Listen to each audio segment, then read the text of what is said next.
to the Inspire Wealth podcast with Prof M, where we dive into the world of real estate investing and wealth building strategies. I'm your host, Mallory Meehan.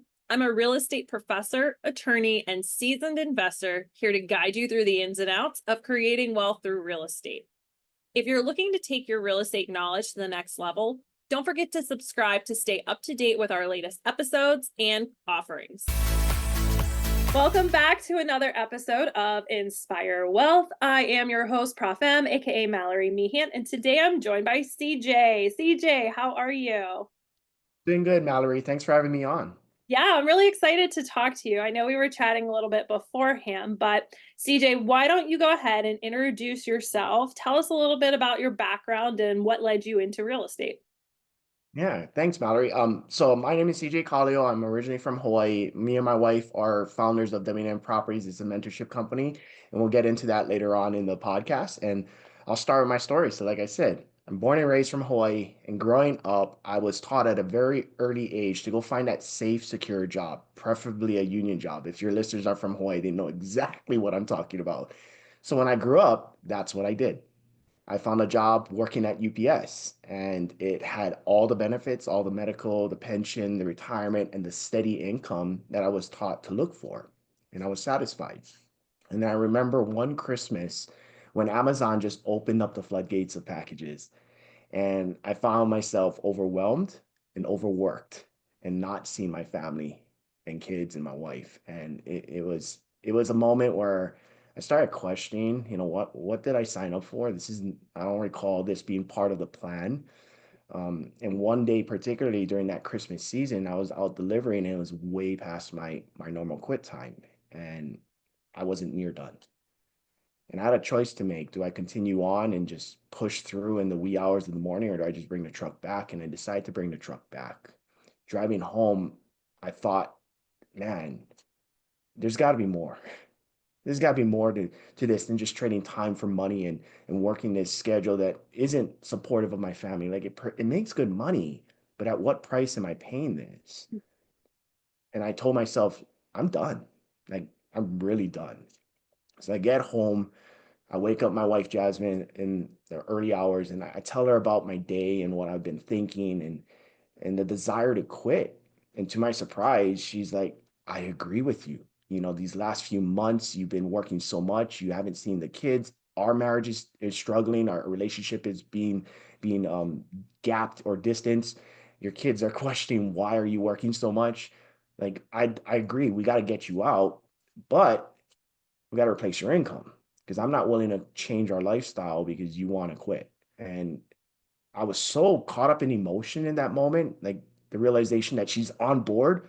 However, I didn't think that far ahead. I'm a simple guy. I'm thinking now. So I'm right now I want to quit. And she's saying, yes, you can, but replace your income. And I had no clue what my options were outside of just finding another job. And I asked her, so what do you think we could do? I didn't think that far ahead. She goes, well, during this time that I've been home with the kids, I've been researching and I found that real estate investing could provide a solution specifically around the strategy of buy and hold for cash flow. What do you think? Man, when she said real estate, I just shut down. Something about that word just made fear fall over me. I was so scared because I didn't have real estate background. My family didn't do anything in real estate. I didn't know any real estate investors, so this is like a foreign thing to me. And I did what I thought was healthy, and I said, "Okay, you go create that." Basically, told my wife, "Go solve my problem." And I encouraged her to go do her real estate stuff, and I said, "I'll go figure it out."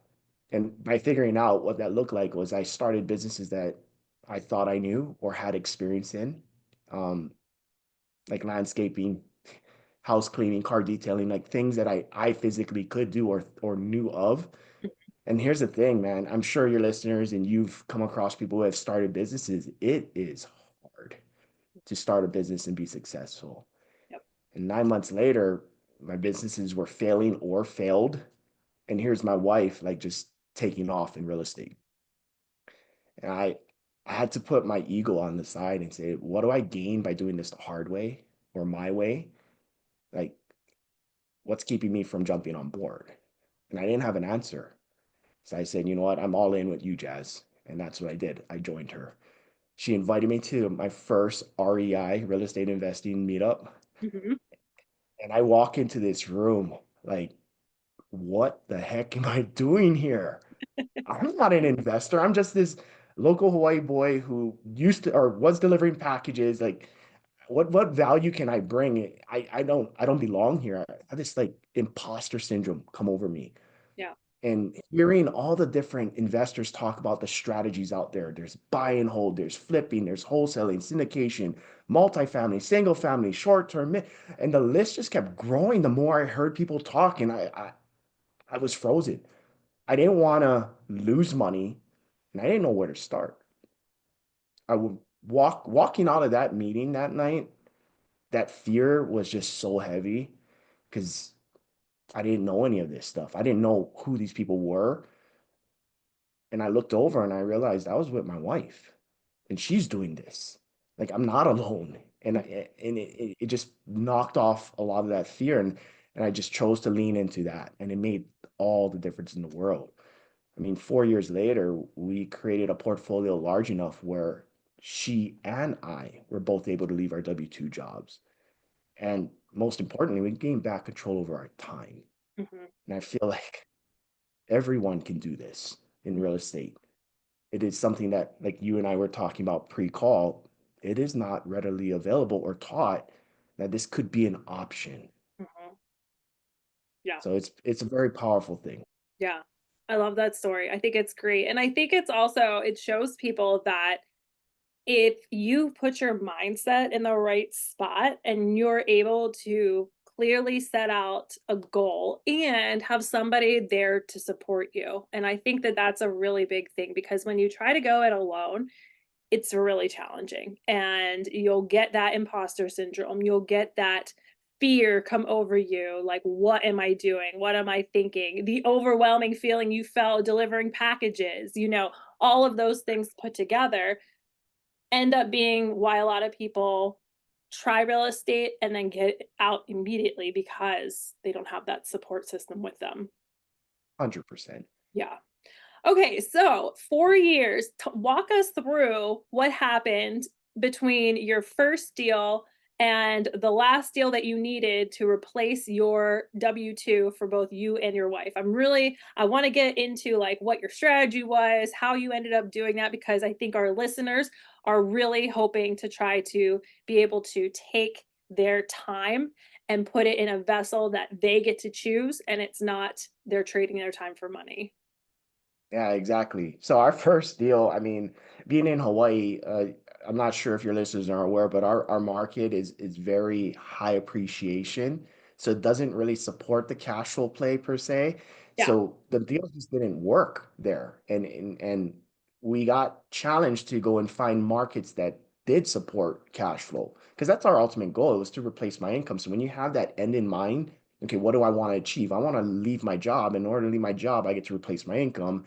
It isolated markets that made sense where it was like on the Midwest side or even certain pockets of the East Coast that produce cash flowing rental income. And our first property was a turnkey because we didn't know what other advanced strategies were out there. And we were just looking for something easy to plug and play into just to get that initial proof of concept.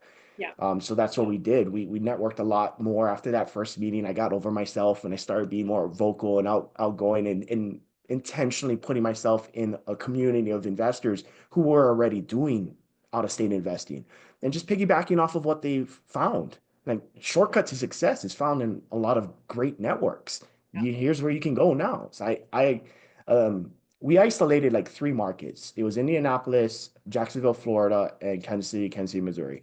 And those markets were the markets we felt we could build in, but we bought our first property in Indy, and it was through a turnkey provider. And we put our traditional 25% down, bought a property that was rented already with a tenant in place. Documentation said it should be cash flowing from day one, which it was. And then we sat on it for a year. We were afraid. Yeah. So when you bought that, you decided that Indianapolis was the market that you wanted to move into. Tell me more about what research you did and some of the key indicators that you looked at when deciding Indianapolis, Jacksonville, and Kansas City. I'm really curious to see how you kind of narrowed it down to those three markets. It's interesting because people think we did like this heavy, in-depth Google search, breakdown, micro, macroeconomics, which I knew nothing about when I first got into real estate. And I'm still learning it as we speak because it's an evolving thing. What we identified were simply where people were doing it and finding success. And that's how we marked it. And then from there, it was math. Did the properties cash flow, yes or no? And that kind of isolated those three markets. And then on top of that was, do we have networks there where we can lean into and get support? Because without team, it's really challenging. It's not impossible. I know people would do it from afar, and it limits your capability, in my opinion, to grow. We want to scale to a portfolio where we can replace our income. We get to trust and build teams. So those three markets, we got introduced very quickly to boots on the ground who we could vet and go and do deals with.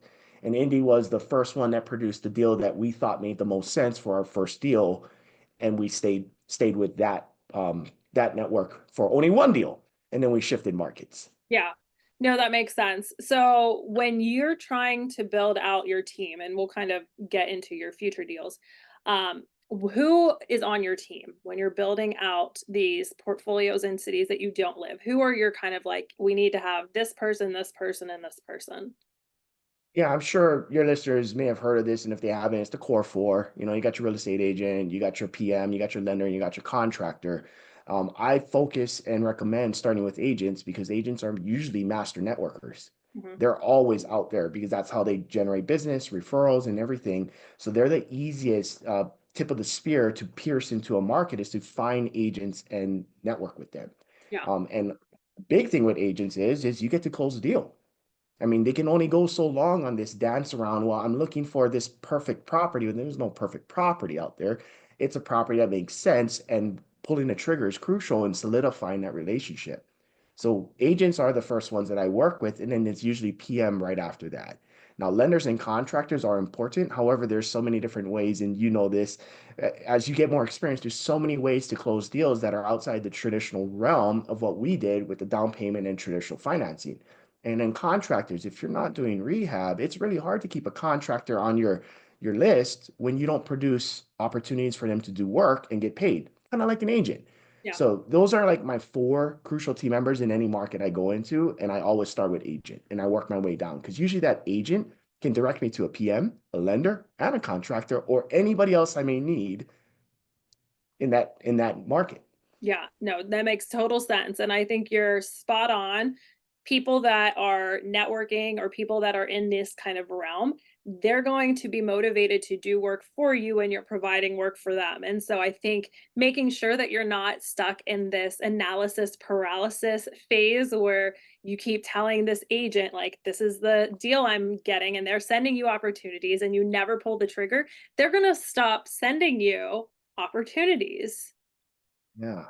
Time is so valuable, and we're in real estate is the tangible thing we're buying, but I believe investors, we're in the business of relationship. And if Absolutely. we can provide value in relationship and make connections that go far beyond our personal gain, you can have a team that's there for the long haul. Absolutely. Okay, so you bought your first property in Indy. Now, did you buy another property within that year, or did you just have the one property in Indy?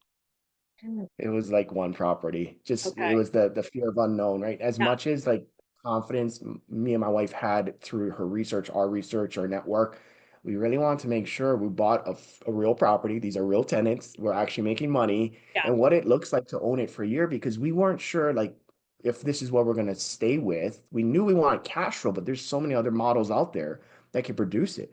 So we wanted to make sure we can go through the ups and downs of buy and hold real estate out of state, and we did. We were able to walk away that year being more confident in the process where we were able to speed up the following year. Okay, so now we're into year two. How does your strategy change, and what happens as far as your acquisition is concerned? Sure. Strategy wise, didn't change much. We still were using, saved up capital to go buy things with it down. Because remember, I'm in Hawaii where median's about $1 million house. single family home, but we're in the Midwest where you're seeing houses for 70 to $100,000 at this point. They're far more expensive now, but real estate always ends up going up. So we were buying things like 70 to $100,000 houses with 25% down, which is only like 20, 25 grand.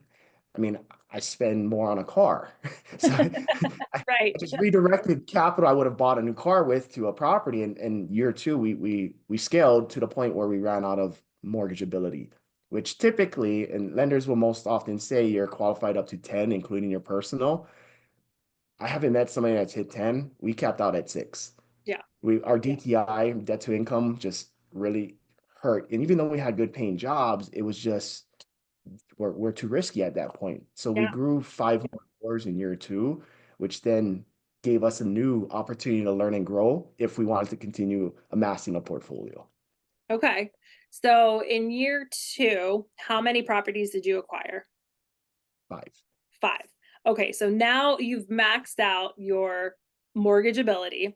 And now we're entering year three. Now, were those five properties in Jacksonville or Kansas City? Kansas City. Kansas City. Okay. So year two, you still have your one property in Indy and now five cash flowing long term holds in Kansas City. So now we're Mhm. into year three. What changes in year three now that you can't go out and actually take out another mortgage for another acquisition? Yeah, that's a great question. And I got an opportunity to either raise my game or settle for where I'm at and just wait. Because those are my options. I can either pay down some debt and save money, or I can find new and different creative ways to continue growing because I was far from our goal. It was looking promising, but in the grand scheme of things, replacing a high-paying profession like a UPS driver, it takes a lot of cash flowing doors, even with the single family level. So what we chose to do is research into how flippers were funding $1 million flips in Hawaii. And what was like an aha moment is they were using OPM, other people's money. They Mhm. were using hard money lenders. They were using creative financing, seller financing. They were using all these other things that at the moment was just so foreign to me that I didn't think I could apply it to an on-state market. So that's what we did. We learned how my wife likes to say I learned how to be a great networker who was able to present opportunity to invest in me as a passive investor, which is OPM or private money. Having somebody who's not interested in doing all the heavy work or the active side, but wants a stable, consistent return, could invest in me, which then gave me capital to go buy things all cash. And Mhm. that's what we played with in year three. We were able to raise, I think $500,000 was roughly about what I raised in the first 6 months of the third year, which then allowed me to go and buy a bunch of properties and do this method called the BRRRR strategy, where you buy, rehab, rent, refinance, and repeat. And this model is built around the concept that when you do it well, you're able to pull out all your money and do it again. Right. And that's what we did. So we were able to scale very quickly in year three using that model while I grew in the skill set of being great at raising capital. Okay, so I want to dive a little bit into the capital raising because I think this is an area that a lot of people don't understand and they don't know how to ask people, especially if you're going first after like friends and family. And then it's like, well, what would happen if, something went wrong and we're having Thanksgiving dinner together and it's going to be very uncomfortable. So Right? tell me a little bit about how you went about not only raising the capital, but understanding the best way to present it to potential investors. Yeah, another great question that anybody who knows me, I love to talk about private money because I know that that was the pivotal point that shifted us into endless possibility. So one of the first things I talk about it's presenting. I want to come from this position that this is an opportunity I'm giving somebody who doesn't necessarily have it readily available to them. So I'm no longer asking, I'm presenting. And when you come from a presenting standpoint, you're somebody who has control over the situation versus asking, you're going to be reactive because you don't know what they're going to say. An opportunity when you're holding it and you're putting it out there, it's their reactive position to take it or to leave it. So I found a lot of things that didn't work in that early season of raising capital where I asked a lot of people for money. And the consistent result I was creating was, why are you asking me for money? You got these properties, you're working UPS. In this resistance to an opportunity, because they felt like it was what I wanted, but they didn't see the value they were getting. When I present the opportunity, when I started shifting to the opportunity angle, was here's how it could benefit you. If you're interested, let's talk. So it's more of an open invitation for them to come when they're ready. In my space, I call it planting seeds. You very rarely plant a seed and harvest a fruit the same day. It takes time. So Right. with family, friends, relationship, um, what I found really worked was being intentional around just wanting to create connection. I think a lot of mistakes are made, and I'm part of those that made these mistakes early on, was going in it looking for money because I need it, and they can feel that. Yeah. Versus, hey, Mallory, I haven't seen you in a while. How are you doing? And just that establishing connection. And one of my I guess you could say ninja tips that I give some investors that I work with are you ask questions like, so what have you been up to? And usually you'll share. And when the conversation is done on your part, most often than not, you're going to reciprocate the same question. Hey, CJ, good to see you. What have you been up to? Now I can share because they've asked me, they've given me permission to share. And I'm going to tell them, wow, man, I've been just doing this real estate stuff and it's really working for me. And I'm so excited about it. And then I kind of let it settle because I'm reading the conversation. You'll either be intrigued, lean in, want to talk about it, or you'll back off and be like, oh, that's good for you. How's the kids in sports? Yeah. And then you kind of can read the conversation, read the room, read the person, whether or not they're interested, and then you proceed forward with an opportunity. I learned a lot of hard ways that I forced opportunity on people. And those are the people that didn't see the value in it. Versus when I'm talking to you and I hear that, oh man, I'm really tired of working at my job. I really wish I could make some extra income. I don't want to work this part-time job. Like these little things where I know I have a solution for it. Now I can present an opportunity packaged around, hey Mallory, would you like to learn about an opportunity where you could essentially create that type of part-time income, but you don't have to be active, but you get to work with me. Hmm. Yeah. They'll I love either say yes, no, or maybe later. You know what I mean? that. Like, so yeah. And that's like the basics of what I found really worked in the early years. And I could go into a lot of what doesn't work. Well, let's focus on the things that do work right now. Let's so I'm curious, did you find a specific type of person or a specific like background of an individual who were most receptive to these opportunities? Or was it just kind of like it depended on where they were in life and what was happening? It was more in the beginning was just machine gunning it, trying to talk to anybody and everybody. But I found where I found the most success is working with I call them rings of influence. You have inner rings and they kind of span out, and that's just basically the level of relationship you have with somebody and their influence you have in them or them with you. So we recommend start with the inner ring. Why? They're going to give you the most honest feedback. Some of my closest family members gave me the crucial feedback I needed to hear to adjust how I approach people and whether or not I present opportunity. Because I had an uncle who told me I sounded like a car salesman. I'm not a car salesman. I'm a real estate investor. I do Right. not want to be associated with a car salesman. There's nothing bad about being a car salesman, but that approach doesn't work for Mhm. real estate. Right. So having that feedback and then being open to adjusting the approach really helped me figure out, okay, I'm not asking, I'm offering. Right. Yeah. And that inner ring, they already have that no like trust factor with you, which is crucial with private money because Hmm. they're buying into you, Right. not the property. You're the expert. So they're trusting you with their capital that you're going to go and fulfill what you said you would, which is in the future. And we all don't know what's going to happen in the future. Anything can change.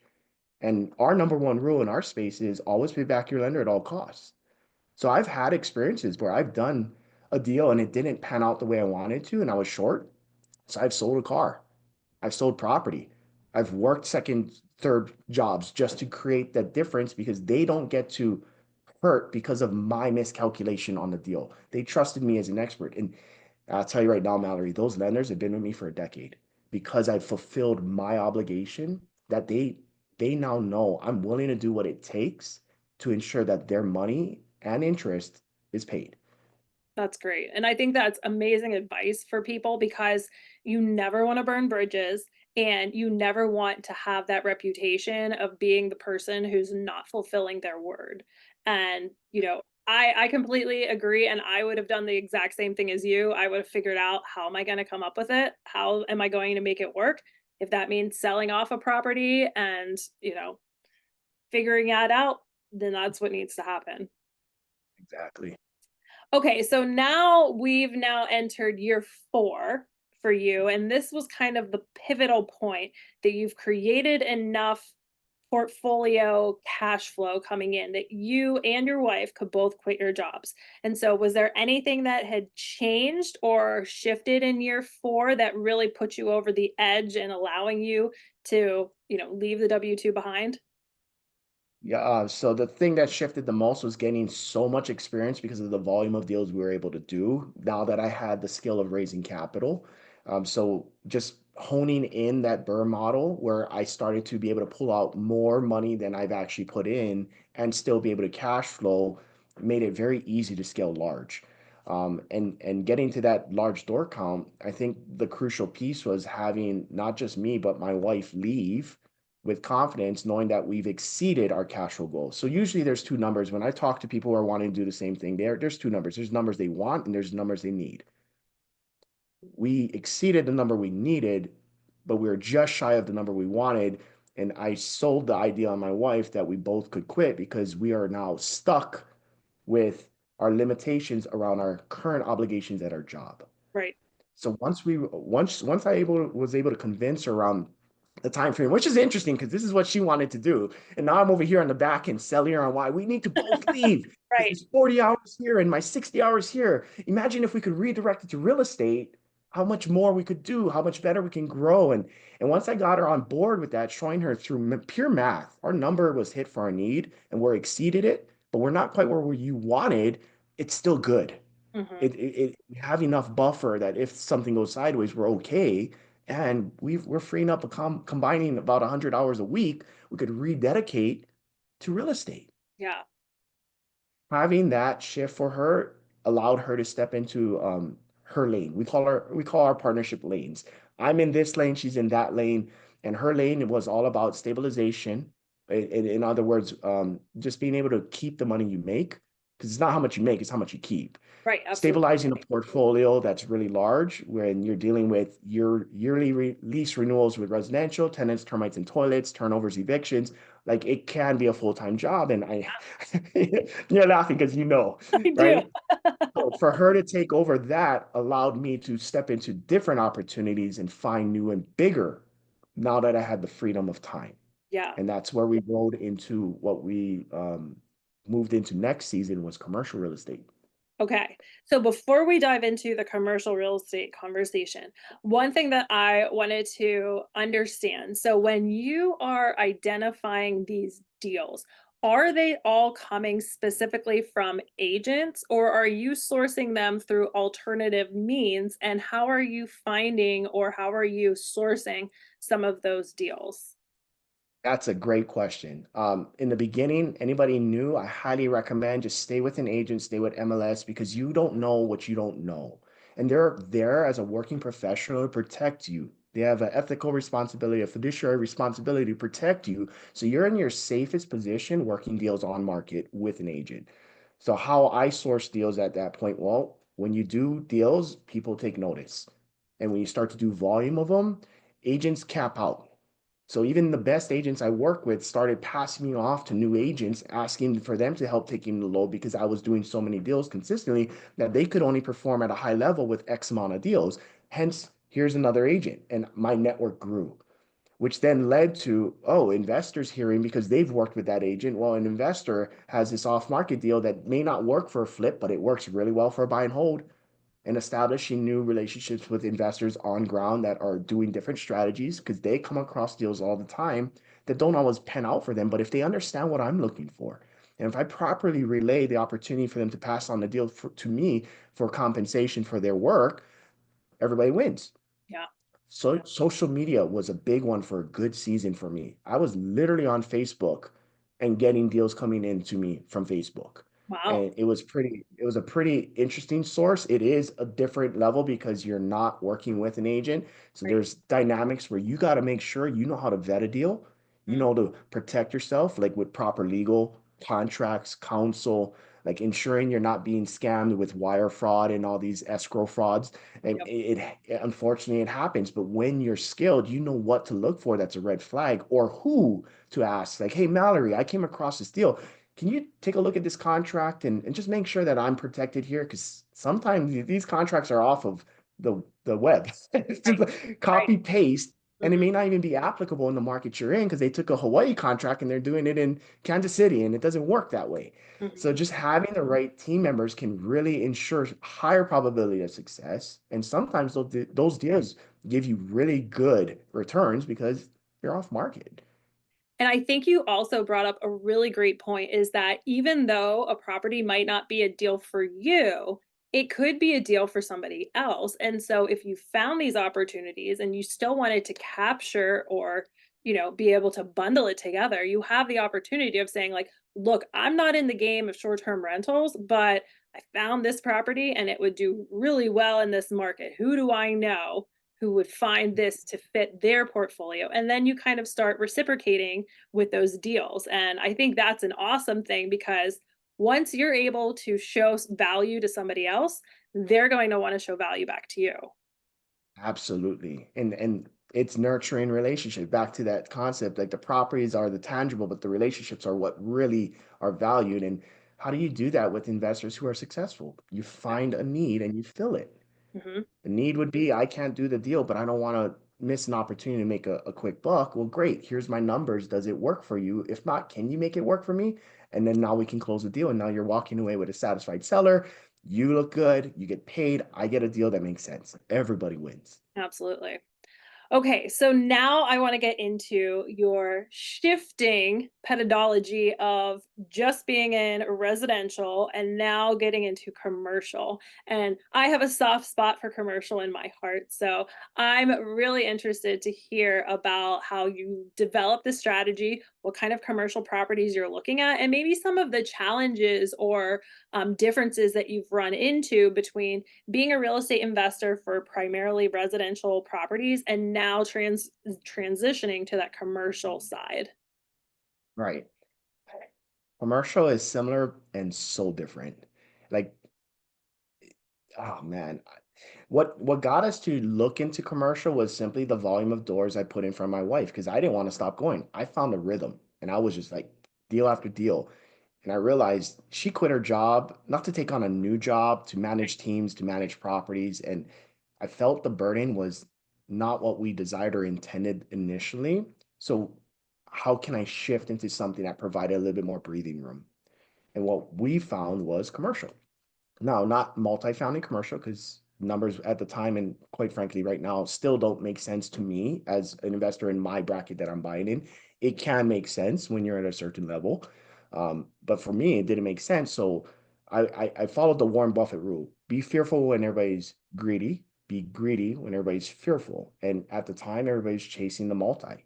Mhm. So, okay, you're looking at multi, what's readily available that nobody's looking at or running away from? And that was traditional commercial retail, office, strip mall, government buildings, medical buildings, warehouses, industrial. Like that's what was prominently available. And I'm just like, what? Wait, multifamily's here, price point, commercials here, price point. But this cash flow is the same as this. Why would I pay more for it? So I got to learn a little bit more about the commercial side, but it really drew me in on the numbers. And like I was sharing with you, we like to use analogies like the Monopoly game. At a point, we were maxed out on cards and maxed out on greenhouses on all our properties. That's what I use as the visual for my wife being overwhelmed. Now, what do we do to get to that next level? And in the game of Monopoly, you trade in the four greenhouses for the red hotel. And Mhm. it was like a light bulb moment. How can I do that with this portfolio that I amassed where I'm not losing income, but now I'm scaling up and trading for higher cash flow and bigger assets? Oh, cool. Let's do this thing called a 1031 exchange where I don't have to pay the capital gains on the properties I've owned for over 2 years. And at that point, it's been 4, if not 5 years, right? So how do we leverage this opportunity that's given as a strategy for me to scale and increase my cash flow and evaluation of my portfolio? And that turned into commercial properties. And what's different is the way you analyze the deal.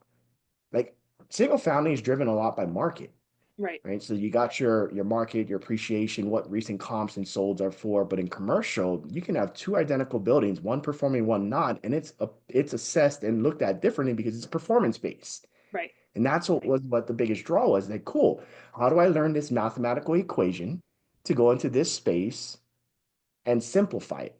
Because I'm not a micro and macroeconomics specialist. I'm not a commercial guru in the level of maybe like a Grant Cardone or somebody that's big time, right? I'm small. I'm looking to get into the game. How do I simplify it? So I figured out the math equation, which is the NOI cap rate, figuring out what the property's worth, and just using that as my entry into buying real estate in the commercial space and leveraging my greenhouses. Love that.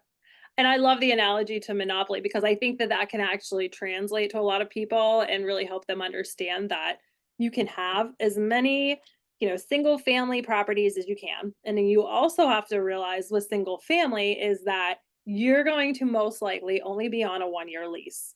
And, those lease terms can start cycling very quickly if you aren't getting tenants that are staying there versus when you transition to the commercial side, most of those leases are longer term leases where you're locking somebody in, potentially even with a corporately secured lease if you have a tenant that is a franchisee or, some high level type of AAA tenant. So when you got into commercial, what was your first commercial building that you got? An office building. Oh, okay. So I love talking about office because we've all known that office has been probably the asset class that has been struggling the most. And so, to your analogy of Warren Buffett, I always say when there's blood in the water, you go out and you get it. And office clearly has had blood in the water for quite some time now. So, what was your strategy? Was it an empty office building? Was it full? How did you kind of, transition and focus in on ensuring you had tenants fill that building? Yeah, identifying the property that it made sense. I used the same analogy I did in the single family space with the BRRRR. I'm looking to value add a commercial property, and in commercial, it's less rehab, it's more performance. So Mhm. how can I appreciate the property through more cash flow or more tenants or longer leases or more deferred expenses to somebody else where it's less on me, it's more on them because now it changes the net operating income, the NOI, which is the crucial number you use to analyze the formula. Well, in this particular situation, I saw value because the property was priced aggressively to sell. There's obvious motivation.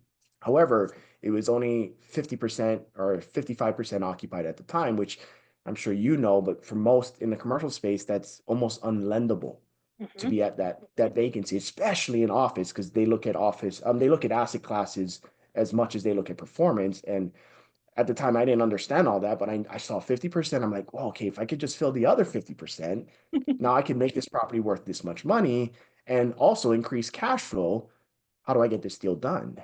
So we did the trading, we did the 1031 exchange, and we were able to get it far below what they were asking because they were extremely motivated. But we came in with selling property that we already owned free and clear. So there was no debt needed. Now I'm trading up into a larger asset because I've washed off my debt on my singles where it basically covered the whole purchase price, which then in my eyes alleviated all the risk because I already was free and clear on these two. But now I'm hedging it with, I think we had 12 spaces and six were occupied. So now I got in my mind six tenants versus two single family home single tenants. And they were all, like you said, on longer leases, 3 years, 5 years, 7 years. Now how do I fill the spaces? And that's where the skill set comes in, which I didn't have at the time. I was just kind of winging it and figuring out and networking because now we're dealing with different agents, different property managers, different lenders. So it's another level of team member growth that we got Right. to create. All my residential people are great. They couldn't apply here because they weren't skilled or experienced in that area. So that's where the learning curve came. But we were eventually able to get to the property at 85% occupied, which was pretty good. It's like a 30%, 35% bump. We were in the process of refinancing out to get a mortgage on it. when an owner occupant came and asked if they could buy the property from us Hmm. for the last 15%. And it was one of those things like, uh-oh, well, we 1031 into it, we got to make sure we can exit properly. So we structured it in a manner where it was the 2-year mark when the sale closed, and we were able to exit from that and really catapult. So basically, we took, I don't know, what was it, like about $300,000 all in on the first purchase, and sell it for about $1 million, and then roll that mill into 2 commercial assets from there. Oh my gosh, I love that. That's amazing. And so now your commercial portfolio consists of what? We're at 18 individual properties, but door count's probably around 120. That's amazing. And you have property management companies that are managing all of that. They're handling all, maintenance issues, anything like that. I'm very impressed with how you were able to bounce from one rent-ready property in Indianapolis and holding it for a year to now how many years later has it been? It's been a decade to date. We've been investing in real estate. Okay, so I'm actually going to tell you 9 years because I think that first year doesn't necessarily count. And so for you to go in 9 years to catapult. Now, I don't know if you're comfortable with sharing this, but I'm curious based on what you're receiving cash flow wise, how does that compare to what you were making as a W-2 employee? We're probably 20, if not 30 times over what we're making. Oh my gosh. That's incredible. And would you say you have a lot more time in your day to do what you want to do? Freedom is definitely abundant, and it comes because of the commitment and work towards staying consistent with one strategy over time long enough for us to create that result and become the experts. And I love what we do now, because now I get to share and live in purpose, and that's so different than when I was trading my time for money, just fulfilling what UPS asked me to do. Yeah. So tell us a little bit about your mentorship program, the type of people that generally join your groups, and if our listeners are interested, how they can get in touch with you. Yeah, that's awesome. Thank you for the opportunity, Mallory. We work with people who want to do what we did to have what we have.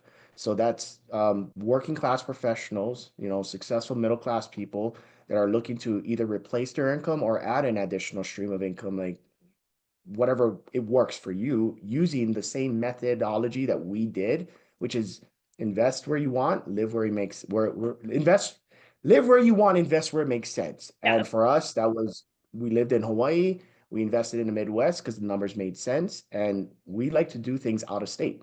And part of the reason why we do it out of state, it really challenges you to go and step into leadership, which is so crucial to get to a level of success. You need to learn how to lead and guide teams. And if you have to do that from afar, it takes away that crutch of, well, I can simply go to the property and handle it myself. Not wrong, but your time is so more valuable. And Mhm. I didn't understand that until I got into this method and model. So we like to work with working class professionals wanting to do the same thing we did. Um, we have an opportunity to be a part of our community where we filter very intently, because we want to make sure this is exactly what you want and you feel we can provide value to getting you that initial result. Most often, our client base are those that are looking for their first out-of-state rental property just to get that proof of concept. And it's a 6-month opportunity in our space that, if you're anybody in this call is interested, they could simply go to WNNproperties.com and book a call with my top advisors. And on that call, they're going to walk you through the next steps. What's your number one pain point? Here's a roadmap to getting through that pain point. And you should be left feeling confident that you have either the next steps, or this is the community you want to be a part of, and then have an opportunity to join then. Love that. That's awesome. CJ, you are also on YouTube and other social platforms as well? Is that correct? Correct. And it's at WNN Properties pretty much across the board. Perfect. WN Properties across the board. And CJ, one thing I always like to ask my guests is, are you reading any books, or have you read a book that really kind of stood out to you as being something that you might recommend our listeners take a look at, and something that maybe helped solidify something to you or something that maybe stood out to you? Can I give you two? Absolutely. Give us two. Extreme ownership, Jocko Willink, Leaf Babin, Seals, they talk about extreme ownership. It's what we embody in our community. It's one of our core values. You got to be able to own the results.